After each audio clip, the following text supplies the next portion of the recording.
Bersatulah Indonesia, jangan pernah terpecah belah. Walau kita berbeda, walau kita tak sama, Radio Republik Indonesia, kita Indonesia sesungguhnya.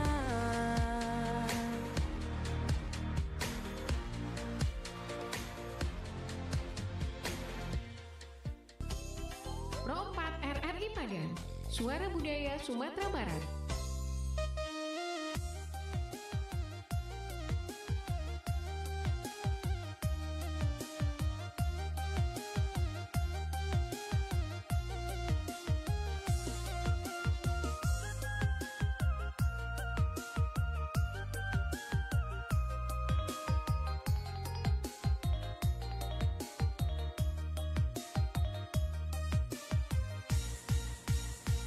Allah batahun rantau menjadi labuhan hidup. Pabayang kampung tampe bau main masa dulunya. Rindu manahun menyeso diri, siang aja malam semakin larui. Mandayo badan pulang ke kampung nendenai cinta. Mandayo badan pulang ke kampung nendenai cinta. Mendehekan ruang besar risaukan dena disiko. Tolai untuang suratan Tuhan kawake ambo. Di hari rayunan katibu, dinai pulang jominan tu bundo. Jo oto baru kileknya ranca sirah warnanya. Jo oto baru kileknya ranca sirah warnanya.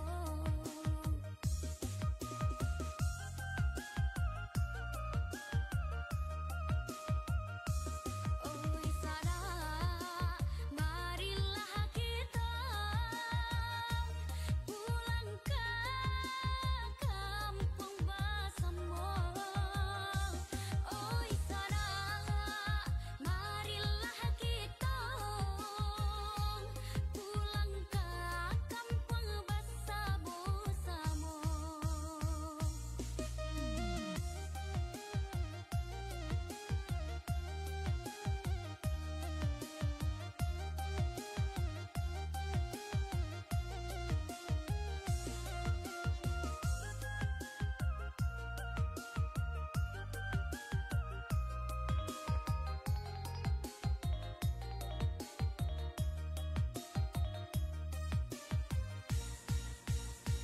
Allah batah RRI Padang, Suara Budaya Sumatera Barat.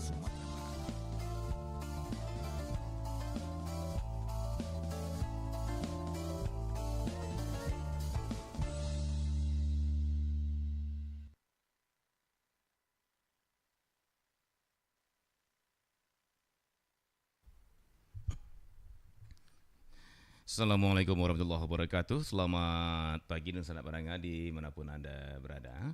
Terima kasih dan sanak pendengar Anda tetap bersama kami Perempat RRI Padang hingga saat ini pukul 9:08 waktu Indonesia Barat ya.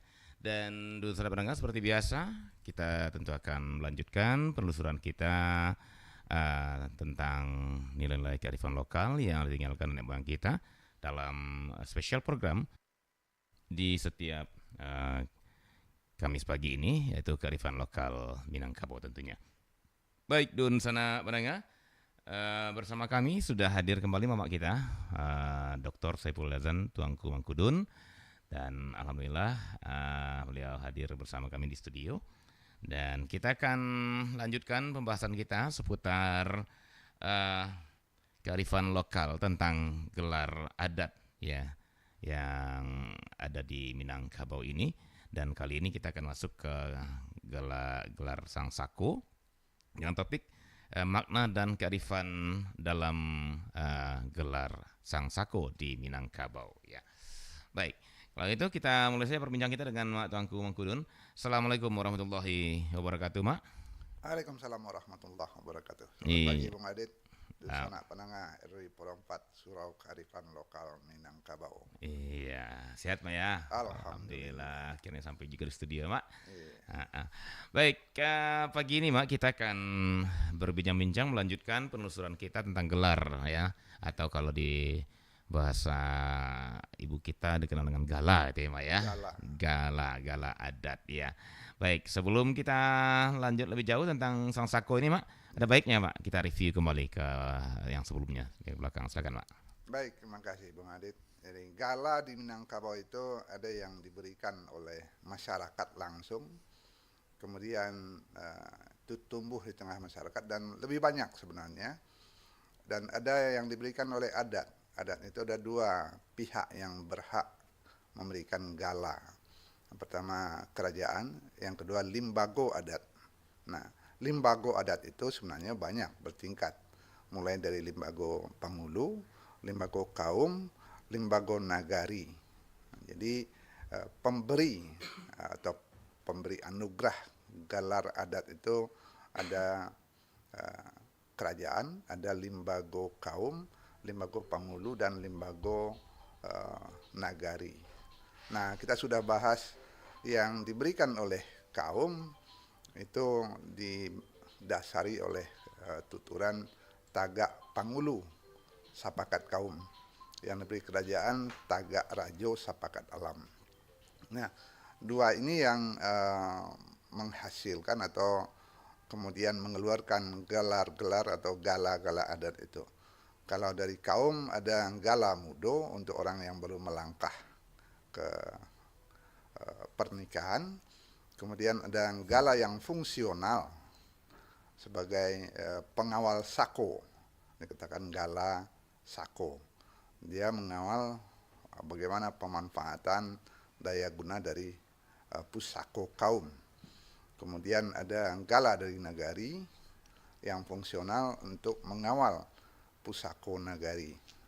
Nah, sama saja di kerajaan, gelar atau gala kerajaan untuk mengawal sako dan pusako kerajaan. Nah, kemudian ada gelar atau gala yang sedang hangat dibicarakan, gala sang sako, gala kehormatan, yang sama saja dengan gala yang lain itu dalam adat diberikan oleh limbago adat, baik itu pengulu, kaum, nagari, dan yang diberikan oleh kerajaan. Nah, bagaimana prosesnya? Ya, seperti yang sudah diterapkan selama ini, tagaknya pengulu itu, tagaknya gala itu sepakat kaum. Jadi kaum yang memberi kesepakatan dan kemudian pelaksanaannya atau bagaimana fungsi dari gala itu tetap terkait dengan kaum. Atau yang diberikan oleh kerajaan tetap terkait dengan segala kepentingan sako dan pusako kerajaan. Begitu Bung Adit. Iya, baik. Terima kasih Mak Tuanku. Jadi dari proses apanya untuk pemberiannya di awal pemberian itu tetap sama ya Mak dengan gala kaum itu ya Mak ya? Betul. Dengan baik gala mudo, gala sako ataupun gala sang sako, prosesnya lahirnya sama. Sama gitu ya Mak ya? Iya. Baik. Yang berbeda nanti fungsinya. Fungsinya ya? Iya. Baik, sama dalam artian tagak pengulu. Sepakai kaum ya Mak ya? Tagak raja sepakai alam gitu ya Mak ya? Betul. Oke. Oh, jadi yang dari kerajaan pun ternyata juga bisa memberikan gala sang sako gitu ya Mak? Bukan hanya dari... yang dicatat oleh sejarah justru hanya dari kerajaan. Oh gitu. Padahal pembelian gala sang sako itu juga diberikan oleh limbago adat yang lain, kaum, pengulu atau nagari. Iya. Cuman yang di cetak sejarah yang lebih umum itu adalah lebih viral ya. Yang kerajaan lebih ya viral Mak itu ya. yang diberikan oleh kerajaan. Oleh kerajaan. Baik, Dun Sanda Padanga itu tadi pengantar dari Mak Tuang Kudun tentang gelar Sang Sako atau gala Sang Sako. Namun beliau baru menyampaikan tentang cara atau kesamaan dengan Gala Sako dan Gala Budo gitu ya dalam pemberian. Nah, kita belum menguliknya lebih jauh. Baik, kita coba mencari lebih jauh. Namun sebelumnya kami informasikan kembali kalau Anda dan sanak pandangan nanti juga bisa bergabung di 0751 812414 ataupun di 081166 09240 di tengah-tengah perbincangan kami nanti. Baik, nah Mak, kita mulai Mak tentang Gala Sang Sako nih Mak ya. Ya. Pertama ini kemiripan nama juga saya lihat itu ya. Satu Sako, satu Sang Sako. Ya. Nah mungkin bagi kita generasi-generasi yang sudah agak jauh nih Mak, pemahaman nama ini juga perlu nih rasanya gitu ya Mak ya. Pertama kalau Sako mungkin bisalah dikaitkan dengan Pusako gitu umpamanya ya. Betul. Jadi ini gelar Pusako nih, gelar yang turun temurun dari mama ke keponakan gitu ya Mak ya. Dari ayah ke anak. Nah, kalau Sang Sako, nah ini pakai sang lagi nih Mak. Ini kira apakah bisa kita secara apa istilahnya? Kalau secara bahasa etimologis apa namanya istilah saya? Iya, etimologinya Sang Sako. Nah, gimana Mak? Sang Sako itu dari beberapa bahasa yang dikenal itu adalah bendera atau pataka. Oh, itu artinya? Atau, Sang Sako itu. Iya, oh iya, Sang Saka merah putih itu iya, mamanya Mak ya. Oh lambang kehormatan. Lambang kehormatan suatu entitas, baik itu kerajaan, baik itu negara, baik itu kaum, baik itu luha. Masing-masing luha itu punya Sang Sakonya. Agam merah, tanah datar kuning, 50 koto hitam. Nah, itu adalah Sang Sakonya luha. Sang Sako. Jadi pataka atau suatu entitas yang dijadikan lambang kehormatan. Begitu. Nah, Sang Sako itu kemudian diberikan atau dilekatkan kepada seseorang sebagai penghormatan. Gitu. Beda dengan Sako itu dia fungsional terhadap Pusako. Iya. Kemudian Sang Sako tidak fungsional. Kalau penghulu itu ada fungsional hak aturnya terhadap seluruh properti kaum. Dan properti negari juga. Kalau kerajaan itu properti kerajaan. Itu hak prerogatif dan hak kewenangannya. Kalau Gala Sako. Tapi kalau Gala Sang Sako dia tidak punya fungsional terhadap Sako dan Pusako. Tapi dia punya fungsi terhadap posisi dan relasi dari pemberi. Posisi misalnya begini. Ketika sebuah kaum punya apa? Posisi. Bukan fungsi. Bukan fungsi. Okay. Posisi dan relasinya nanti. Jadi ketika sebuah kaum atau sebuah nagari atau sebuah kerajaan di Minangkabau memberikan Sang Sako, ada posisi di sana, posisi pemberi dan posisi yang diberi atau yang memperoleh amanah anugerah dari Sang Sako itu. Posisinya adalah ini adalah relasi antara persahabatan atau kekuasaan atau pengakuan posisi. Misalnya ketika kerajaan Pagaruyung memberikan gelar Sang Sako untuk Sultan Hamengkubuwono 10 ya maaf 9 tidak dapat gelar Sang Sako 10 pada tahun 2015 kalau tidak salah. Itu menjelaskan posisi kerajaan Pagaruyung dan tokoh yang diberi gelar Sang Sako Sultan Hamengkubuwono ke-10 itu. Dan posisi itu menjelaskan relasinya keakraban sejak zaman Aditya Warman. Nah itu dituturkan relasi mereka yang sudah berabad-abad. Nah, dan posisi kesetaraan. Nah ini contoh saja. Kemudian yang juga kontroversial misalnya ketika Thomas Dias pada tahun 1684 diberikan Gala Sang Sako sebagai Rajo Dunsana Rajo kira-kira begitu. Nah itu posisinya kerajaan Minangkabau membuka jalur diplomasi, jalur perdagangan antara Portugis dan VOC untuk berdagang ke Minangkabau. Bukan fungsi dalam adat, tapi fungsi ekonomi dan fungsi relasi diplomasi. Walaupun kemudian menimbulkan kontroversi, tapi itulah catatan sejarah pertama kerajaan memberikan gala Sangsako kepada kaum Nasrani tahun 1684. Sebenarnya gala Sangsako itu sudah diberikan oleh limbago-limbago adat yang lain, tapi tidak dicatat sejarah. Baik itu kaum, baik itu suku, baik itu penghulu atau nagari memberikan gala-gala tertentu kepada tokoh yang dianggap berperan dalam kemajuan negari, dalam prestasinya sebagai individu. Nah, ada periode ketika kesepakatan tidak bulat. Bule alun bisa digolongkan, picak alun bisa dilayangkan. Gala adat itu khusus Sangsako tidak bisa diberikan atau tidak tidak valid karena tidak sepakat orang yang memberikannya, baik limbago ataupun kerajaan tidak sepakat. Walaupun dorongan untuk memberikan itu ada, dan itu terjadi pada periode Orde Lama dan Orde Baru khususnya. Hampir tidak ada gala Sangsako atau nyaris tidak ada gala Sangsako itu yang kemudian diakui. Ada yang memberikan tapi tidak diakui. Nah, yang berkembang sangat banyak itu setelah reformasi sejak tahun 2002 itu ada pemberian gala Sangsako kepada tokoh-tokoh yang dianggap sudah memberikan sumbangsih besar kepada Minangkabau dan masyarakat Sumatera Barat. Ada Profesor Emil Salim, ada Awaluddin Jamin, sampai kepada Presiden Indonesia Ibu Megawati dan Bapak Susilo Bambang Yudhoyono.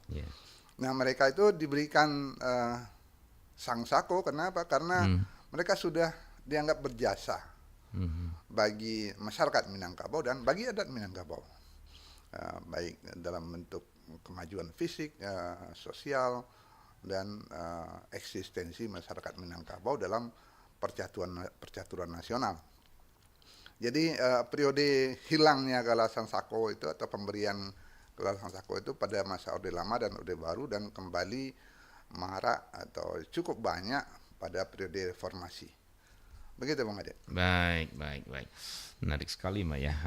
Jadi ternyata Sangsako ini juga sudah dari dulu diberikan kepada orang tertentu ya Mbak ya. Iya. Kan ada yang dengar tadi yang dari seberang lautan pun gitu ya Mbak ya, dari seberang benua gitu ya. Ya, itu Thomas Dias itu abad ke-17. Abad ke-17 ya. 1684. Dan itu yang dicetak sejarah. Walaupun bagi masyarakat adat itu sudah terjadi jauh sebelum itu pembelian gala-gala Sangsako itu. Begitu. Mak, ini kan gala atau gelar ini di Minangkabau kan sesungguhnya sesuatu yang bisa dibilang tanda kutip sakral lah gitu Mak ya. Betul. Walaupun yang melekat wewenang dan tanggung jawab itu hanya kepada Sako gitu Mak ya, gelar Sako. Tapi bagaimanapun kan orang tidak akan bisa dengan serta merta tahu Mak. Ini Sako atau Sang Sako ini. Kan gitu Mak ya. Bisa aja mamanya kalaupun dia tinggal di rantau, kemudian dia dengan Sang Sako. Misalnya orang merekapan, oh dia mungkin anak kemenakan orang Minang juga nih, kan gitu. Nah, artinya kan dari adanya melekat gelar itu sesungguhnya melekat sesuatu yang ya katakanlah ada yang mengikuti si penerima gelar gitu ya Mbak ya. Apakah dari sikap dan semacamnya gitu ya Mbak ya. Ada tuntutan yang keniscayaan gitu ya Mbak ya. Betul. Nah, jadi dengan demikian, Mak, sesungguhnya apa sih latar belakang kalau kita ada nggak Mak catatan sejarahnya sampai lahirnya Sang Sako ini gitu loh Mak? Karena begitu sakralnya bagi orang Minang sesungguhnya gala ini, dan diberikan ke orang yang bukan orang Minang dan kita tidak punya power atau tidak punya kesempatan untuk mengawasi seperti yang bilang kemarin Mak, bahwa penghulu itu walaupun dia dilewakan ya, dia diresmikan, tapi dia diawasi oleh anak kemenakannya, kan itu ya, makanya dia harus tetap tagak kaum. Di kaum. Iya, tagak penghulu sepakat kaum, ngerti Mak ya. Ketika kaumnya mengawasi bagus dilanjutkan, sepakat lanjutkan. Ketika Ya. tidak bagus, sepakat diturunkan kan gitu, Iya, Mak. betul, Nah, betul. sementara ini dengan gala yang Sang Sako. Sang Sako, kita kan tidak punya jangkauan juga untuk sampai ke sana, Mak. Iya. Nah, artinya Mak, bisa saja, Mak, dia Suatu mempunyai saat dia- suatu saat ya. Ini nama gelar dari ini, Iya. ya, dari satu kaum ini. Atau terjadi hal-hal ya Di luar perkiraan. di luar perkiraan. Kan mau tidak mau ini akan membawa juga nama kaum yang Betul. punya gelar ini, Mak. Iya. Nah, jadi gimana menariknya kok sampai keluar Sang Sako nih dari nenek moyang kita dulu, Mak? Apa sesungguhnya? Iya, jadi Sang Sako itu orientasinya sebenarnya sesuatu yang sudah terjadi, bukan untuk masa depan. Iya. Nah, sesuatu yang sudah terjadi itu misalnya prestasinya, kemudian sumbangsihnya yang sudah berlalu, diberilah penghargaan, hadiah sebenarnya. Hadiah yang sudah diberikan kepada seseorang itu bagi adat adalah hak miliknya selanjutnya, dan ada aturannya Sang Sako tidak diwariskan. Abih ngeong, sabih kuciang, sabih ngeong, itu Iya, iya, istilahnya. iya. Ketika dia meninggal, gelar itu tidak bisa diwariskan lagi. Dan ketika hadiah itu kemudian dalam tanda petik dianggap tercemar, tidak pula ada hak bagi yang memberi untuk meminta kembali. Ini Gitu ya. ketika sudah diberikan, itu sudah hak si kucing untuk dibawa kemana. Gitu ya. Makanya Sabi kucing sabi ngeong. itu kata pituahnya ya, Mak ya. Iya. Selama ini yang dipahami sabi kucing sabi ngeong itu kalau orang yang meninggal tidak bisa diwariskan. Iya, iya. Tapi ada pemahaman lain bahwa sabih kucing sabih ngeong itu setelah diberikan tidak ada hak bagi yang memberikan untuk mencabutnya. Jadi tidak ada mekanisme pencabutan gelar Sang Sako.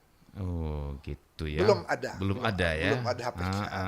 Nah, ini kan banyak Walaupun ini para kaum yang memberikan ini merasa dirugikan lah. Iya, ada merasa tidak nyaman gitu ya, Mak ya. Karena sudah ada kata pusakonya. Kalau sudah diberikan ya hadiah, jangan diminta lagi. Iya, Itu iya, tolok iya, lidah iya, namanya. betul, itu. betul dia. Jadi jatuhnya memang ke hadiah nih, Mak ya. Hadiah. Hadiah. Oke.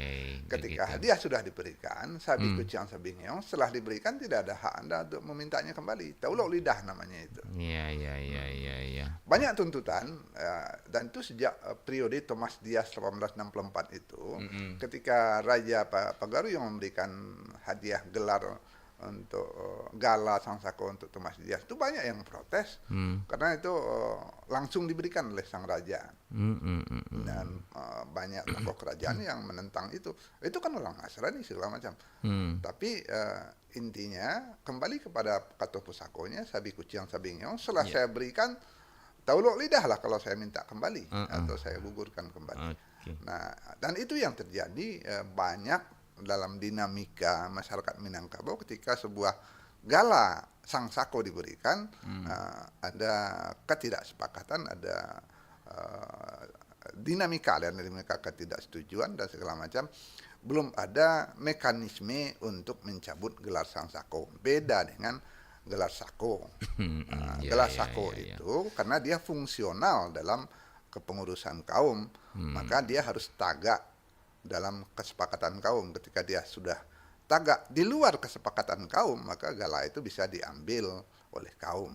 Sama saja dengan gala rajo, itu bisa dicabut oleh kerajaan karena itu harus terkait dengan fungsinya terhadap kerajaan. Kalau gala hadiah ini ketika sudah diberikan, ya sabi kucing sabi ngeong, mau dia bawa kemana, mau dia bawa ke hutan, ke laut, yaitu gala yang sudah jadi hadiah miliknya. Nah, ini yang barangkali harus kita sepakati bersama. Ketika sudah diberikan hadiah, jangan kita gugat lagi. Karena apa? Hadiah itu orientasinya Tapi masa kan lalu. gini, Mak, kalau kita hubungkan seperti yang tadi, Mak. Ya, Oke, karena itu hadiah tidak mungkin ditarik lagi gitu ya. Saya Iya. pikir di teori manapun, di agama manapun mungkin ya sepakat bahwa nama pemberian gitu ya. Iya. Nah, cuman bagaimanapun ini kan menyangkut nama baik gitu ya, Mak ya. Iya. Nah, menyangkut nama baik suatu kaum. ya, Kan gitu ya, Mak ya. ya. Nah, ini seperti yang bilang tadi, apakah ini juga tidak perlu dipikirkan gitu ya, Mak ya? Dipertimbangkan untuk semacam amandemen gitu ya, Mak ya? Bahwa ketika dia umpamanya melakukan sesuatu yang mencemarkan kaum umpamanya gitu, Mak, Iya. kaum berhak mencabut lagi gitu ya. Gimana? Iya, mekanisme itu yang belum Itu belum ada ya? belum dilahirkan oleh lembaga adat. Iya, iya. Mudah-mudahan suatu saat lembaga adat punya kesepakatan untuk menghadirkan sebuah kata pusako baru. Berarti maaf Pak, saya potong Pak. Ya, lanjutkan Pak. Ya, mudah-mudahan ada masanya ketika masyarakat adat atau dua limbago yang berhak memberikan sangsako itu, kerajaan dan limbago adat dari kaum penghulu nagari, kerapatan nagari itu mempunyai sesuatu untuk kembali mengambil haknya dalam kehormatan. Cuma yang perlu juga diingat, kehormatan itu bukan untuk masa depan, tapi sesuatu yang sudah selalu dilakukan. ya, Mak ya. Misalnya ketika seorang presiden SBY diberikan gelar adat, gelar sangsako, karena beliau antara lain membangunkan Kelok 9 yang lebih gagah untuk orang Minangkabau. Apapun yang dilakukan sesudah Kelok 9 itu tidak akan merusak jasanya terhadap bangunan Kelok 9. Iya, betul. Itu pasti ya.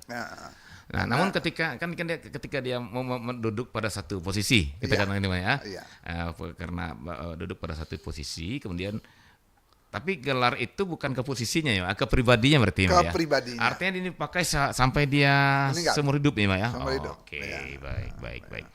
Nah, baik. Nah, karena gini, Pak, kalau di pepatah kaum tadi kan tagak penghulu sepakat kaum. Kan gitu ya, Pak ya. Sepakat kaum artinya ada fungsi pengawasan terhadap seseorang yang sudah dilewakan dengan gala adatnya, karena gala kaumnya. Karena kenapa? Itu penting pertanyaan, Pak. Sebenarnya kan bisa aja diberi kebebasan seperti kita ulang kemarin, Pak. Ada hak mutlak dari penghulu kan gitu ya.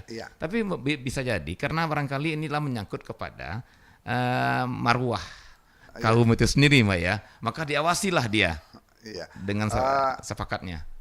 Ya, saya melihatnya begini, ketika gala sako itu harus dipakai dalam posisi tagak sepakat kaum karena dia fungsional terhadap pusako.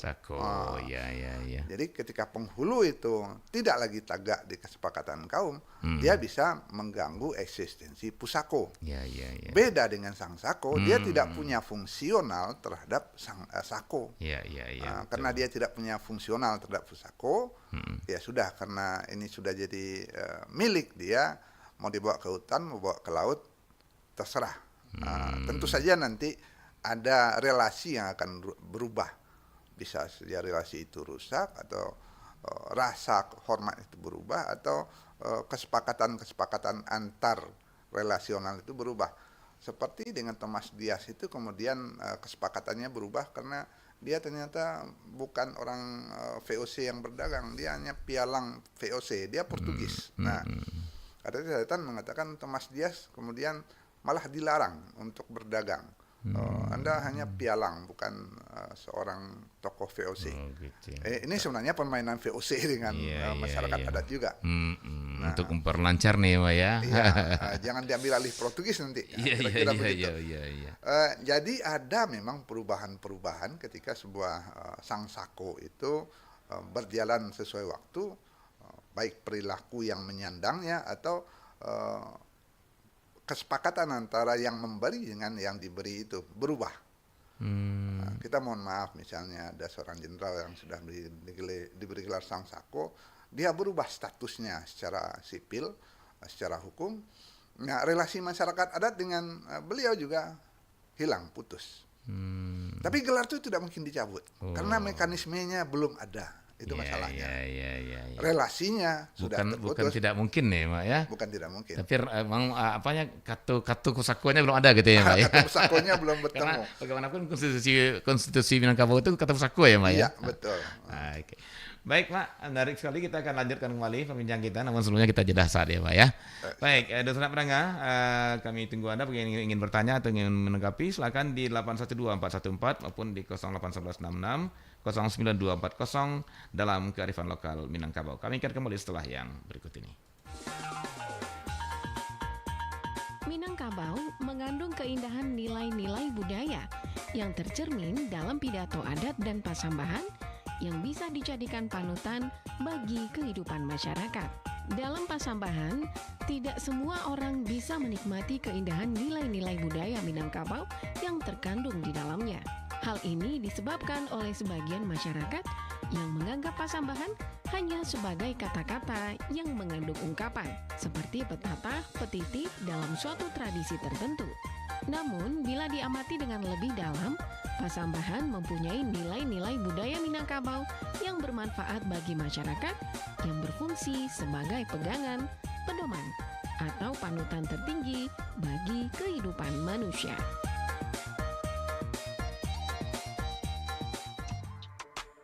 Yo yo yo, siapa kita guys? Kita Indonesia. Lahir di bumi pertiwi, tumbuh di atas tanah, bumi dan udara Indonesia. Jadi tidak ada alasan buat kita untuk tidak mencintai tanah air ini. Yuk, aku, kamu dan kita segera rapatkan barisan agar kita bisa bersatu, berpadu, menyatukan langkah dalam irama agar bisa taklukkan dunia nyata dan maya. Mari berkarya dan tuntun ambisimu teman. Sinsingkan lengan, jangan buang waktu luangmu. Yuk, yeah, sekali lagi. Tanyakan dirimu apa yang telah kau berikan untuk negerimu. Tak ada yang tak mungkin jika kita maju. Hanya berdiri dan diam tak menuntaskan masalah. Jangan biarkan negatif thinking menghantuimu. Ini saatnya berbuat untuk negerimu. Mari berkarya dan tuntun ambisimu teman. Sinsingkan lengan, jangan buang waktu luangmu.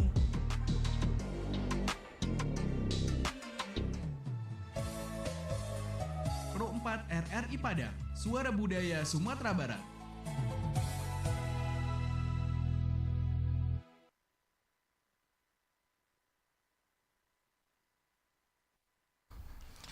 Perempat dari Padang, Suara Budaya Sumatera Barat. Baik, Don Sahabat Padangnya, kita masih punya waktu lebih kurang setengah jam ke depan. Dan silakan bagi Anda yang ingin menanggapi perbincangan kami dalam topik makna dan kearifan ya, makna dan kearifan dalam gelar Sang Sako di Minangkabau.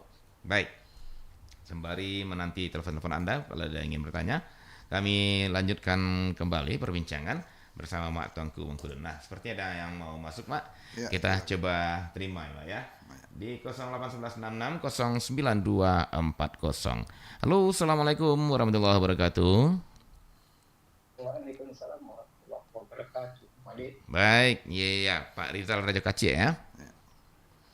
Baik, silakan Pak Raja Kacik. Ya, selamat pagi, Mas. Selamat pagi Pak Raja Kacik. Ya, Mas. Menyapu neta tinggal petang boleh ya, Mas. Iya. Ya, karena kita memang berseri. Silakan, Mak. Nah, petang cie, nanti ni cie. Boleh. Nah. Nah, Mas. Kadang kriteria untuk pemilihan penghulu itu, Mas. Kan ada beberapa item. Jadi di Minangkabau kan dua peralatan atau kesannya berbeda. Adatnya kemudian kecilnya dari Aceh kecil dari langit mitik dari Aceh Minang yang lain. Iya. Kemudian bikin aku untuk sama rendah agak tinggi. Untuk menentukan faktor sayo. Iya. Jadi ada unsur apa beda antara untuk pemilihan kepala tahu atau batu. Iya. Oke. Iya. Sang Sako. Ya. Sang Sako itu kan kerajaannya mau gimana? Katanya. Kerajaan dan limbago adat. Bagi limbago adat. Iya. Kerajaan. Kalau kerajaan itu kan ada kerajaan ketimbalaan, kepala raja dan timbang pecahan dan lain. Iya. Kalau kerajaan yang ketimbalaan kepala raja itu sama dia tempat dua mana kehidupan. Nah, itu dia pada Pak Raja Kacik, Mama bisa nangkap yang pertanyaan kedua, Mak? Agak terputus yang Agak terakhir. terputus, Bang. Pertanyaan kedua Pak Rizal mungkin bisa diulang, Pak, pertanyaan aja. Apakah ke Pak Radai apa tadi ya? Di kerajaan itu kan ada Pak Radai, Iya. ada Iya, sapi balahan segala macam. sapi balahan. Iya. Jadi apakah sapi balahan Pak Radai timbang pacan ko bisa memiliki sang sako. Iya, Oke. iya. Meminta dari yang. Baik. Iya. Baik. Oke. Dari tangkap pesannya. Baik. Oke, Pak Rizal, terima kasih Pak Rizal. Wassalamualaikum warahmatullahi Ya. wabarakatuh. Waalaikumsalam warahmatullahi wabarakatuh. Pak Rizal Rajo Kacik ya, sudah bergabung dan pertanyaannya ada 2. Ini menjapit nanta cici ya, Pak ya. Menjapit nanta cici sudah tuh yang untuk hari ini tentang sang sako ya, tentang apakah ada di Kalian sapi balahan. sapi balahan itu memberikan sang sako katanya, Mbak ya. Yang tadi itu ini yang menjapit itu apakah sama nih sistem pengangkatan atau pemilihan panggulu di ini ya, Mbak ya, Kota Piliang dan Bodo Caniago yang setetagak karena sepakat kaum tadi. Sementara dasar apanya berbeda kan gitu ya, Pak. Iya. Baik, Pak, silakan menarik sekali pertanyaan. Silakan, Pak. Baik, terima kasih Pak Raja Kacik. Yang pertama tentang ada atau Kota Pusako yang mengatakan Kota Piliang itu menitiak dari langit, kemudian Bodo Caniago itu membosek dari bumi. Itu terjadi dalam segala proses adat, khususnya ketika pengambilan keputusan. Jadi pengambilan keputusan dalam kaum, dalam jurai segala macam, dari yang paling kecil sampai paling besar, sampai tingkat luha, keputusan pada lareh Kota Piliang itu menunggu titah dari yang tertinggi dalam sistem itu. Ada pucuk adat, ada pucuk bule istilahnya, ada pangkat duo. Jadi dalam tingkatan-tingkatan Kota Piliang itu ada tingkatan-tingkatan penghulu yang ditunggu titahnya. Maka panitahan di sana yang didahulukan dalam proses pengambilan keputusan. Nah, yang harus diingat, pengambilan keputusan tetap dalam proses musyawarah, tapi awal munculnya untuk pengambilan keputusan itu dari atas, dari pucuk bule, dari pucuk adat, atau dari pucuk alam sekalipun, atau dari pangkat tuo. Dalam setiap tingkatan itu dari atas muncul ide, gagasan, pemikiran. Sebaliknya pada sistem atau kalarasan Bodo Caniago itu ditunggu pendapat dari yang ada dari semua lapis terbawah. Jadi membosek dari bumi. Usulan-usulan itu diterima dan nanti diambil kesepakatan dalam musyawarah. Nah, ada basilang kayu ditungku di sana ketika kesepakatan itu mungkin berbeda dan diambil kesepakatan bersama, bule ladapek digolongkan, picak ladapek dilayangkan. Nah, dua-duanya adalah proses pengambilan keputusan. Hasilnya nanti tetap sesuai dengan aturan awal bahwa penghulu itu harus karambia tumbuh di matonya. Itu koridornya. Baik Kota Piliang, baik Bodo Caniago harus memenuhi kriteria itu. Kemudian tagaknya harus sesuai dengan ketentuan. Tagak penghulu sepakat kaum harus hasil kesepakatan kaum. Walaupun sumbernya dari atas atau sumbernya dari bawah. Jadi Kata Pusakonya tetap, sumbernya tetap, prosesnya yang berbeda. Begitu Pak Rajo Kacik, mudah-mudahan menjawab. Yang kedua tentang gala sang sako yang diberikan oleh pihak kerajaan. Ya, saya sebenarnya tidak berani terlalu jauh bicara tentang kerajaan ini. Sepengetahuan saya, wilayah-wilayah Sapiah Balahan, Kuduang Karatan, Timbang Pacahan, Kapak Radai adalah bentuk kerajaan sendiri. Mereka punya sendiri hak prerogatif untuk memberikan gala sang sako. Kemudian yang sering dibicarakan apakah harus izin dari pihak kerajaan. Kalau Gala Sangsaku itu terkait dengan kerajaan secara keseluruhan, seluruh Minangkabau, ya tentu harus ada koordinasi dan izin dari pihak Pegaruyung. Tapi ketika untuk wilayahnya sendiri, dia punya hak prerogatif terbatas untuk wilayahnya. Misalnya kerajaan Alam Surambi Sungai Pagu punya hak sendiri untuk beri Gala Sangsako selingkup wilayahnya dan seterusnya. Seluruh wilayah kerajaan Sepiah Balahan Kuduang Karaton Timbang Pacahan Kaparada itu adalah wilayah kerajaan juga sendiri masing-masingnya. Untuk wilayahnya dia punya hak prerogatif, tapi ketika menyangkut kepentingan atau relasi dengan seluruh Minangkabau, ada koordinasi dan komunikasi dengan kerajaan Pegaruyung. Itu pengetahuan saya. Mudah-mudahan tidak salah ini. Nah, nanti kita coba konfirmasi ke pihak kerajaan Selendang Bulan. Oke. Baik, Mak Tuanku. Terima kasih untuk jawabannya dan Pak Rizal Rajo Kace. Itu jawaban untuk pertanyaan Bapak ya.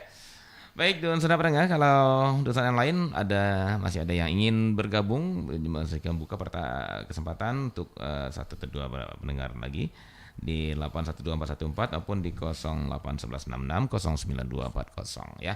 Baik, sembari menanti kami juga akan melanjutkan perbincangan ya, dan kita masih punya waktu seperempat jam ke depan ya. Baik, Mak Tangku, kita lanjutkan dulu Mak ya perbincangan kita. Tadi kita sudah sampai di tidak bisa ditarik lagi, kan gitu ya Mak ya? Karena belum ada kata pusako. Karena belum ada kata pusako. Kita taat konstitusi Mak ya. Taat konstitusi. Konstitusi Minangkabau itu adalah kata pusako, gitu ya. Iya. Oke, baik. Ya mungkin kita ingatkan kembali bahwa Pangulu Tagak Sepakat Kaum itu adalah kata pusako untuk wanti-wanti bahwa pengulu itu bisa diturunkan kalau dia sudah berdiri di luar kesepakatan kaum. Tapi Sangsako tidak ada bicara begitu. Iya. Karena ini penghargaan, Betul. pengakuan, hadiah, dan relasi. Nah, kemungkinan relasinya saja yang akan terputus nanti. Ini nggak bisa lagi ya. nih.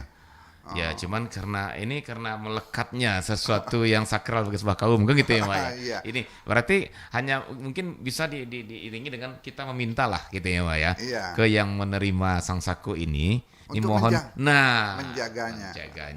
Karena bagaimanapun. Iya, di sini ada beda antara fungsi dan fungsionalnya. Kalau Gala Sako itu ada fungsinya terhadap pusako.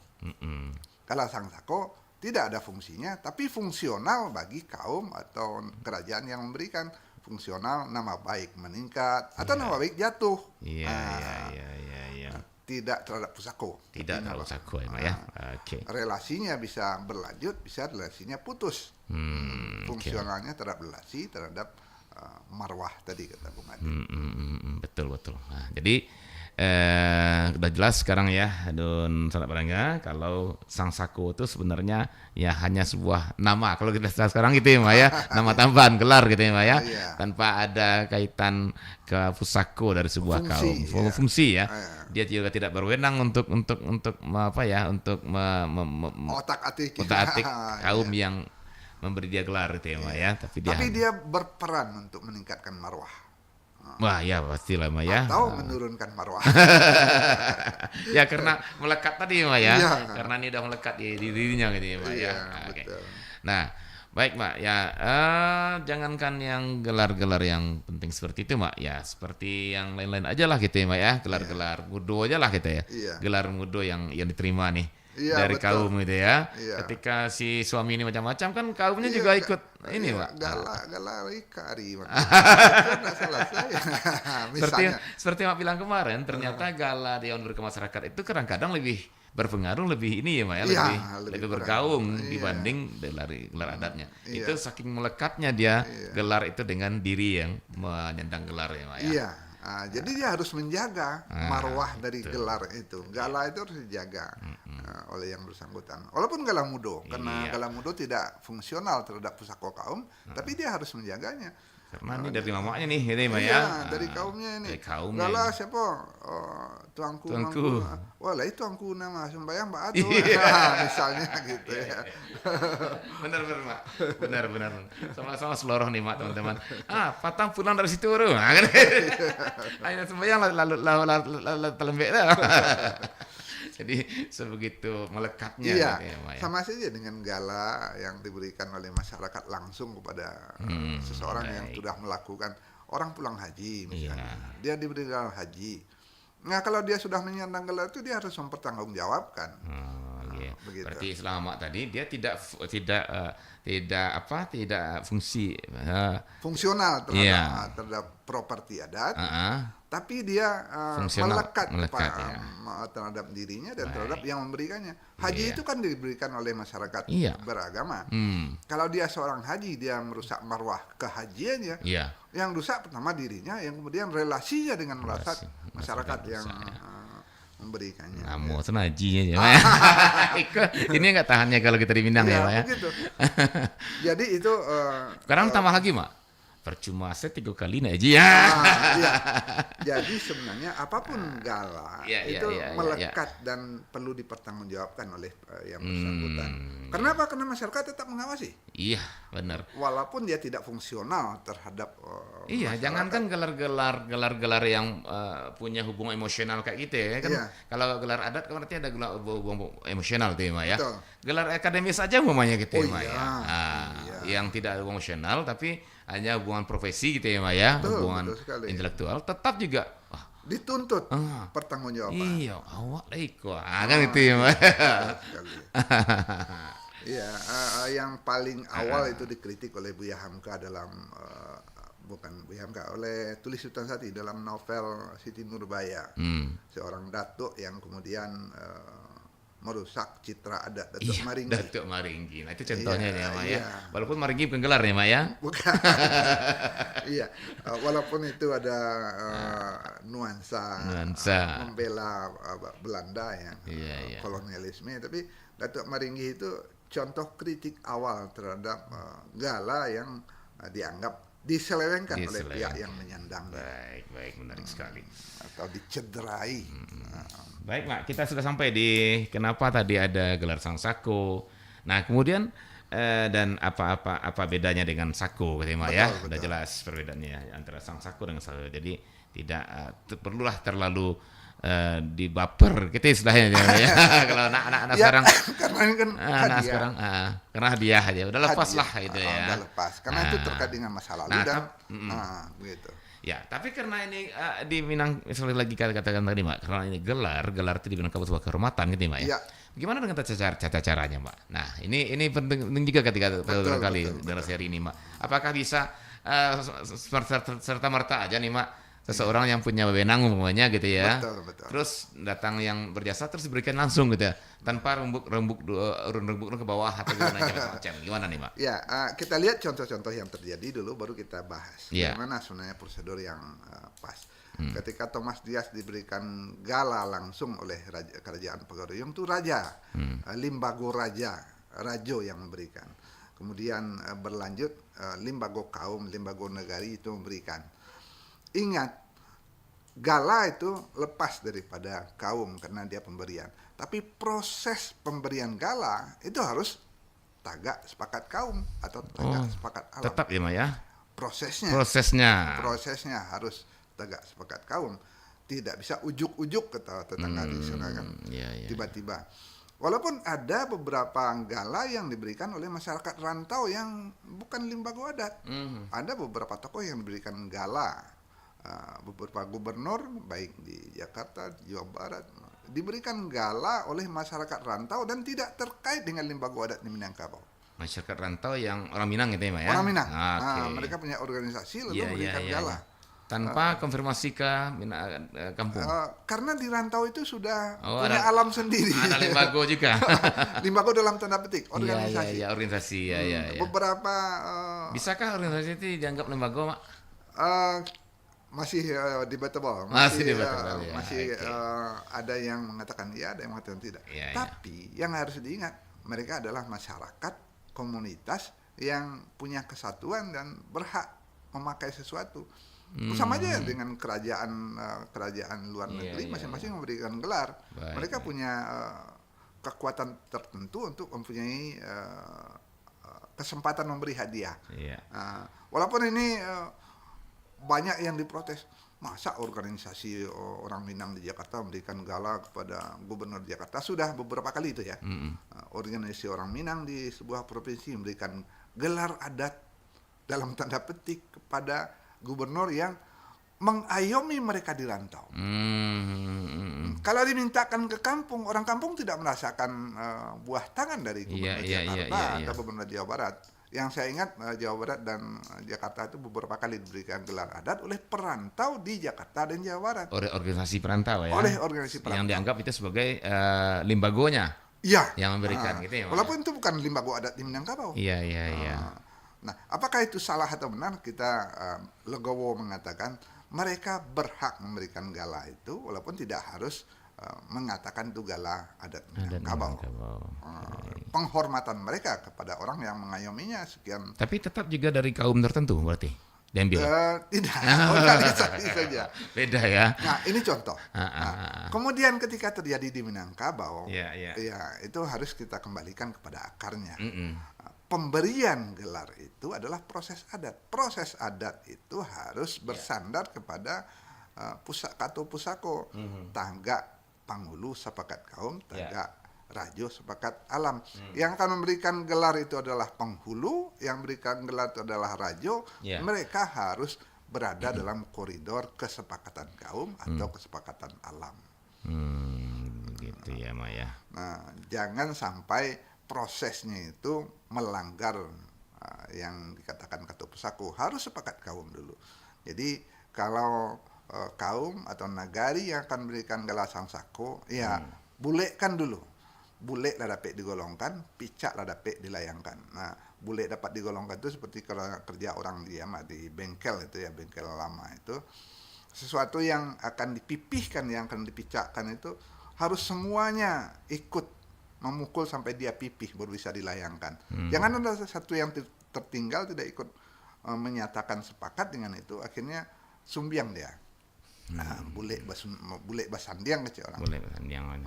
Ini yang harus dijaga sungguh-sungguh. Jangan sampai merusak katu pusako, bahwa apapun yang dihadirkan untuk proses pemberian penganugerahan gala sangsako itu harus bule dulu. Bule lah dapat digolongkan, picak lah dapat dilayangkan. Begitu Pak Adit. Oke, baik. Baik Mak Tuanku, tanpa terasa Mak, waktu kita juga sampai di penghujung nih Mak ya. Dan sepertinya kita sudah cukup mendapat pencerahan tentang sangsako ini, bahwa pertama sangsako itu hanyalah hadiah ya dalam tanda kutip, bahwa dia hanya pemberian dan dia tidak ada sangkut kasarnya gitu ya Mak ya. Iya betul. Tidak ada sangkut pautnya nih dengan kaum, itulah tidak kasarnya. Tidak ada fungsionalnya tidak ada dengan kaum. Dia tidak ada wewenang terhadap kaum gitu ya Mak ya. Nah, yang ada hanya relasi dan kehormatan. Hanya relasi dan kehormatan ya.